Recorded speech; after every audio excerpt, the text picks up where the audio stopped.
When people think of iconic regional foods, they usually picture places like Chicago with their deep dish pizzas, New Orleans with gumbo. But here in Springfield, we have a hometown claim to fame that surprises a lot of people, and that is our Springfield style cashew chicken. Cashew chicken is crispy, it's comforting, and it's completely unique. And I think the story behind it is even better. Today, I'm going to dive into where the dish came from, how it blends Chinese and Ozark food traditions, why Springfield claims it so proudly, and how it ties into family traditions like my own, and the economic impact that it still has today. So the story starts with this guy right here. His name is David Leong. He was a Chinese immigrant and a U.S. Army veteran. So he actually came to Springfield after World War II, and they say that he was an incredibly talented chef. But in the early 1960s, he faced the challenge of locals here in Springfield weren't familiar with Chinese food, and so that made them hesitant to try it. Leong had worked for a place right here in Springfield, Missouri called the Grove Supper Club, but he really wanted to start introducing his cuisine to the Ozarks. And he noticed how much people here loved fried chicken, so he started experimenting, and he would blend the Chinese flavors with the Ozark comfort food until finally he created something new, which was that fried chicken, and he topped it with rich oyster sauce gravy and then roasted cashews. This new creation was an instant hit, and in 1963, Leong opened his own restaurant, and the name of it was Leong's Tea House, the first restaurant to serve what we know as Springfield-style cashew chicken.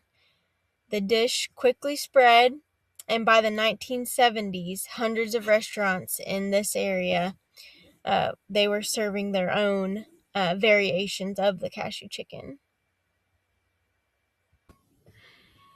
Here's an old picture of Leong's Tea House billboard he had. The specialty lunches were 85 cents, served from 11 to 2 p.m., also serving special Chinese combination lunch, a complete menu of Chinese foods. So I thought that was kind of cool. So let's talk about cultural blending. Springfield-style cashew chicken is one of the clearest examples of Chinese-American culinary adaptation here in the Midwest. So the traditional style cashew chicken is like a light stir fry with vegetables, chicken tenders, and like just a light, delicate sauce. But Leong, he realized that wouldn't work here in the 1960s because locals were used to hearty, fried, gravy-covered meals, so he flipped the script.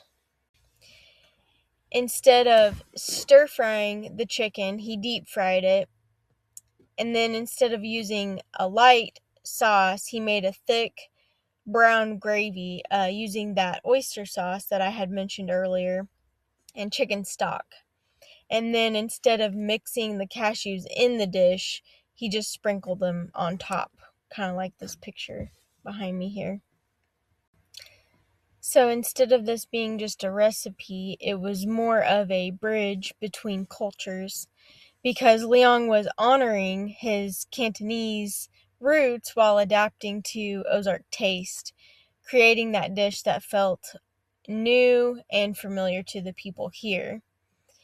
And this kind of blending is common in the Chinese American cuisine if you just think about like chop suey, General Chicken, orange chicken. But this Springfield version is especially unique because it stayed local instead of spreading nationwide. I would say Springfield Cashew chicken fits into a bigger American pattern, which would be regional fusion dishes that become local icons. Just think of St. Louis's toasted ravioli, or Cincinnati chili, or Kansas City burnt ends. These dishes weren't imported exactly as is, they were adapted, they were reinvented, and they were shaped by people who lived there. Springfield's cashew chicken is our version of that story, created through the same mix of necessity, creativity, and culture exchange. Once the dish took off in Springfield, it didn't stay within the city limits. Restaurants in Nixa, Ozark, Republic, and Branson quickly added it to their menus as well. Some chefs actually trained under Leong, and then others reverse engineered the recipe after tasting it. And then by 1980s, cashew chicken had become a staple across the Ozarks. The kind of dish you could find in small town strip malls, family buffets, and even school cafeterias.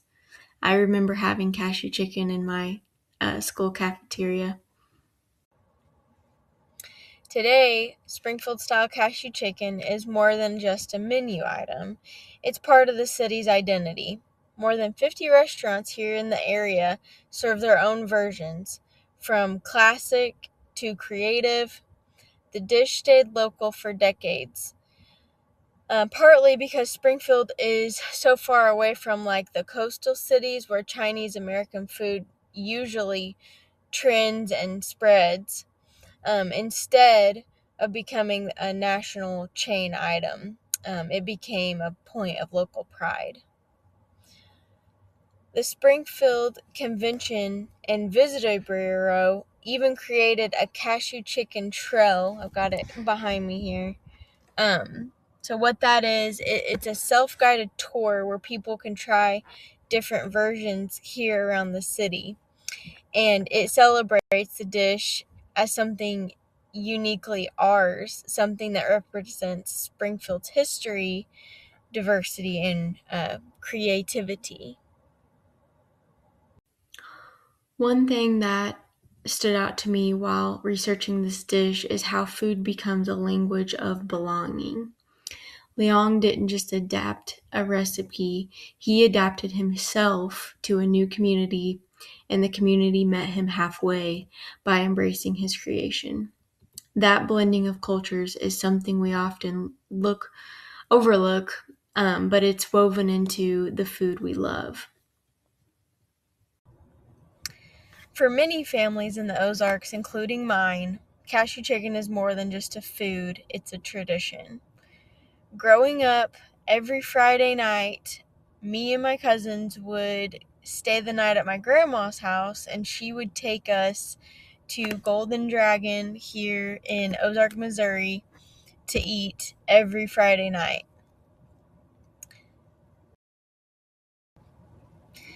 Now I get to share that same tradition with my boys, and I take them every Friday night to a Chinese restaurant in Seymour called Twin Dragon. Every once in a while, we'll drive through and get Golden Dragon, but they actually just reopened the inside of the building where you can go in and eat from COVID. So here we are 6 years later. Neither one of my boys have even ate in the restaurant, so I'm excited to take them in there and sit down and have a meal just like I did when I was younger with my grandma and my cousins. So it connects my childhood to my grandma and a piece of Springfield history. That's a powerful food. It carries memories, identity, and belonging. And Springfield style cashew chicken has become one of those dishes that ties generations together. Cashew chicken isn't just culturally important, it's economically important as well. Dozens of restaurants rely on it as a menu staple. Some places are famous for their version, drawing in locals and visitors alike. The Cashew Chicken Trail boosts tourism by encouraging people to explore Springfield through its food. Leong's Asian Diner, ran by David Leong's son, continues to attract people who want to taste the original recipe, which I'm very curious about because I live very close to Springfield and I have not tried it out yet. So maybe that's something I can do here pretty soon. The dish has been featured on national platforms like the Food Channel and even mentioned on the floor of the U.S. House of Representatives. All of this brings attention and dollars to Springfield's food scene. Today, Springfield-style cashew chicken continues to evolve. Some restaurants keep the classic version exactly like Leong made it, while others experiment with spicy gravies, gluten-free batters, or even vegan versions. The dish has also gained attention outside Missouri.